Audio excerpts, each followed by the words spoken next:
ਹਜ਼ਾਰ ਨੂੰ ਤੋਲਾ ਕਹਿੰਦੇ ਜੀ। ਤੋਲਾ ਜੀ 7,500 ਨੂੰ ਤੋਲਾ ਜੀ। ਇਹ ਹੁਣ ਤੋਲਾ ਸਾਨੂੰ ਇਹ ਵੀ ਨਹੀਂ ਪਤਾ ਕਿੰਨਾ ਕੁ ਹੁੰਦਾ। ਵੈਸੇ ਦੇਖ ਲਓ ਕਿਸ ਤਰ੍ਹਾਂ ਦੀ ਚੀਜ਼ ਹੁੰਦੀ ਹੈ ਜੀ। ਲਓ ਜੀ, ਇੱਕ ਲੱਸੀ ਦੀ ਅਸੀਂ ਬੋਤਲ ਮਾਸ਼ਾਅੱਲਾ ਲੈ ਲਈ ਆ ਤੇ ਹੁਣ ਅਸੀਂ ਤੁਰੇ ਜਾਂਦੇ ਆ ਆਪਣੇ ਘਰ ਵੱਲ ਨੂੰ। अस्सलाम वालेकुम दोस्तों, की हाल चाल ठीक ठाक हो? उम्मीद कर सारे लोग खैरियत ना होंगे। अज का व्लॉग शुरू करते हैं अल्लाह के करम फजल रहमत दे नाल। ते अज असीं आए सी दरखाने वाली साइड ते। इत्थों एक शायद दिखानी सी बड़े पुराने दौर के जमाने की ना जी मंजिल बनी हुई है PTCL टावर की जी। ए देखो जी, ये शुक्र है कि PTCL जो टावर लग्या होया वा, कोई शायद भी चोरी नहीं हुई हैगी। दफ्तर है उन्हों का। ए वेख लो जी, बिल्कुल जी लोड़ है सानू उधरली साइड ते।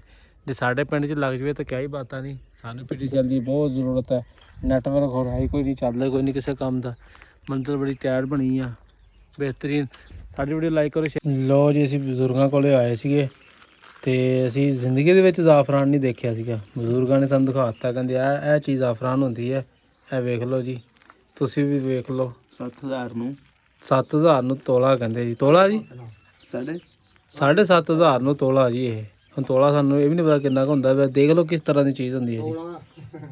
ਬਜ਼ੁਰਗਾਂ ਦੀ ਮਾਸ਼ਾਅੱਲਾ ਇੱਥੇ ਬਣਾਈ ਹੈ ਦੁਕਾਨ। ਹੱਡੀ ਰੋਡ ਡਾਕਟਰ ਆ ਜੀ ਇਹ ਸਾਡੇ ਹਕੀਮ ਸਾਹਿਬ ਨੇ। ਤੇ ਇਹ ਦੇਖ ਲਓ ਜ਼ਾਫਰਾਨ ਜੀ ਤੁਹਾਡੇ ਸਾਹਮਣੇ। ਲੋ ਜੀ, ਬਜ਼ੁਰਗਾਂ ਦਾ ਹਕੀਮ ਸਾਹਿਬ ਦਾ ਨੰਬਰ ਹੈ ਜੀ। ਕਿਸੇ ਨੂੰ ਚਾਹੀਦਾ ਹੋਵੇ ਤਾਂ ਰਾਬਤਾ ਸਾਡੇ ਨਾਲ ਕਰ ਸਕਦੇ ਆ। ਇਹ ਵੇਖ ਲਓ ਜੀ, ਤੁਹਾਡੇ ਕੋਲੇ ਆ ਜੀ ਹਕੀਮ ਸਰਾਜੁਦੀਨ ਸਾਹਿਬ ਜੀ। ਇਹ ਥੱਲੇ ਵਾਲਾ ਵੀ ਨੰਬਰ ਇਹਨਾਂ ਦਾ ਜੀ। 8 ਚੱਕ ਦੇ ਵਿੱਚ ਇਹਨਾਂ ਦੀ ਰਿਹਾਇਸ਼ ਹੈ ਜੀ। ਮਾਸ਼ਾਅੱਲਾ ਬਣੀ ਦੇਖੋ ਕਿੰਨੀ ਪਿਆਰੀ ਮਸਜਿਦ, ਕਿੰਨੀ ਪਿਆਰੀ। ਇਹ ਬੰਦ ਕਰ ਵਾਸਤੇ ਹਾਂ, ਇੱਧਰੋਂ ਬੰਦ ਕੀਤਾ ਹੋਇਆ ਜੀ ਪਾਣੀ। ਸਿਰ ਇੰਨਾ ਕੁ ਪਾਣੀ ਦੇ ਰਹੇ ਆ ਵਿਚਾਰਿਆਂ ਨੂੰ, ਕੁੱਤਾ ਲੱਗ ਰਿਹਾ ਗਰੀਬਾਂ ਦਾ। ਲੋ ਜੀ ਮਾਸ਼ਾਅੱਲਾ, ਇੱਧਰ ਵੀ ਕੱਚੇ ਘਰ ਮਕਾਨ आवाम कितना जिंदगी बसर करती है। साढ़े पिंड का जो आह जितों सानू पानी मिलता है, जिमीदारों पानी बिल्कुल ही है नहीं गा।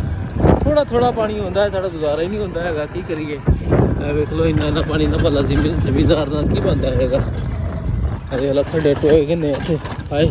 इधर एक इंजन ग्राउंड लैके आया मेरा सड़क बाबे को लैके आना, इन्हें मैनू लैके जाना बाबे को। तो बड़ी कलाके की हुई है। वेख लो उस्ताद जी, छोटू राम से खजियाँ माशाल्लाह ना तो घर हमेशा लान रही है। उधर भी डेरे का मावा घर बनाया माशाल्लाह सोहना। यह देख लो पूरा सुकून माहौल है। इत्थे पानी कुछ है थानू अज अपने इलाके की सैर करवा रहे हैं। देख लो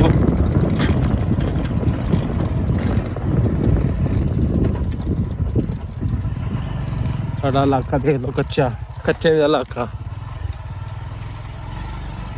कच्चे का इलाका ना। कच्चे का डाकू पट्ठे बढ़ाई जाते हैं।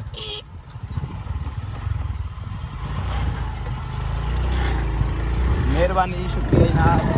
हाँ, पट्ठे पुट्ठे लैके जा रही है और नट लाया होया खेलने वास्ते। इधर माशाल्लाह घर बड़े प्यारे VIP घर बने हैं। देखो नट लाया जी बच्चे ने खेलने वास्ते।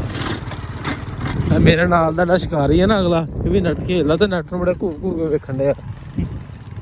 नट ते काम पाया मुली तो गया ना। ये नट ये नाल भी वालीबाल खेलदा सीगा ते इत्थे आ वजह काम पै गया मुली नूं। आ वेख लो सारी बिल्कुल पुराने दौर दा घर, निक्के निक्के बच्चों का घर। मझां गावां ठंडी ठंडी छावां ही बैठियां। हुण इन्हें समझ नहीं आनी किधर जाना।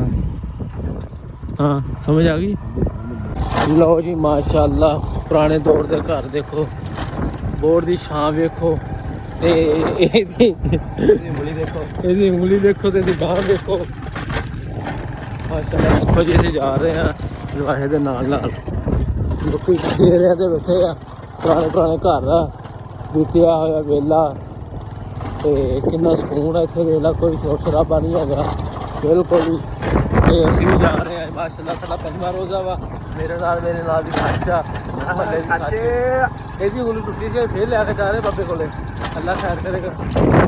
देखो मस्जिद कितनी प्यारी बनाई है, छोटी जी मस्जिद। लो जी, साडे अज फिर पिंड दे पुलिस आई है। ਮੌਲਵੀ ਦਾ ਜਿਹੜਾ ਰੌਲਾ ਕਵਰ ਨਹੀਂ ਹੋਇਆ। ਅੱਜ ਮੌਲਵੀ ਦੀ ਵੋਟਿੰਗ ਹੋਣ ਲੱਗੀ ਹੈ ਮਸਜਿਦ ਦੇ ਵਿੱਚ ਮੇਰਾ ਖਿਆਲ।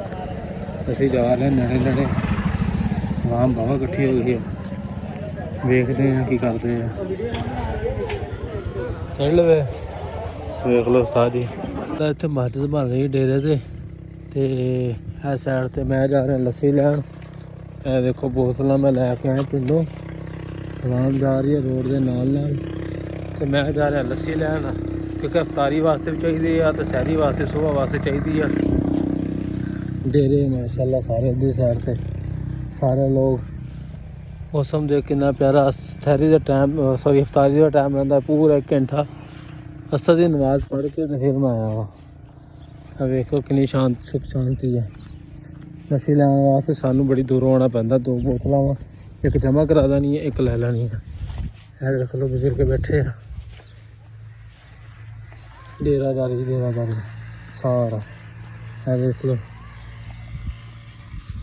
ਬਾਬੇ ਕੋਲ ਲੱਸੀ ਲੈਂਦੇ ਹਾਂ ਫਿਰ ਵਾਪਸੀ ਹੁੰਦੇ ਹਾਂ। ਆਪਾਂ ਬੈਠਾ ਵਿਚਾਰਾ। ਲਓ ਜੀ, ਇੱਕ ਲੱਸੀ ਦੀ ਅਸੀਂ ਬੋਤਲ ਮਾਸ਼ਾਅੱਲਾ ਲੈ ਲਈ ਹੈ ਤੇ ਹੁਣ ਅਸੀਂ ਤੁਰੇ ਜਾਂਦੇ ਹਾਂ ਆਪਣੇ ਘਰ ਵੱਲ ਨੂੰ। ਇਹ ਲੱਸੀ ਜਿਹੜੀ ਲੈਣ ਆਇਆ ਮੈਂ ਡੇਰੇ ਤੋਂ ਬੜੀ ਦੂਰੋਂ, ਕਿਉਂਕਿ ਸਾਰੇ ਪਿੰਡ ਦੇ ਵਿੱਚੋਂ ਸਾਨੂੰ ਲੱਸੀ ਨਹੀਂ ਲੱਭੀ ਹੈਗੀ। ਇੱਕ ਡੇਰੇ ਤੋਂ ਲੱਭੀ ਹੈ। ਇਹਨਾਂ ਨੇ ਕਿਹਾ ਵੀ ਕੋਈ ਮਸਲਾ ਨਹੀਂ ਹੈਗਾ, ਤੁਸੀਂ ਡੇਲੀ ਬਾਈ ਡੇਲੀ ਲੈ ਲਿਆ ਕਰੋ। ਮੈਂ ਇਸ ਵੇਲੇ ਇਸ ਤੋਂ ਬਾਅਦ ਨਮਾਜ਼ ਪੜ੍ਹ ਕੇ ਲੈਣ ਆਉਂਦਾ ਹੁੰਦਾ। ਇਹ ਡੇਰੇ ਮਾਸ਼ਾਅੱਲਾ ਬੜੀ ਸ਼ਾਂਤੀ ਆ। ਇਹ ਗੰਦਮ ਮਾਸ਼ਾਅੱਲਾ ਬਿਲਕੁਲ ਰੋਡ 'ਤੇ ਹੈ। ਉਹ ਸੜਕ ਚੱਲਦੀ ਸਾਹਮਣੇ। ਇਹ ਮੈਂ ਲੈ ਲਈ ਲੱਸੀ।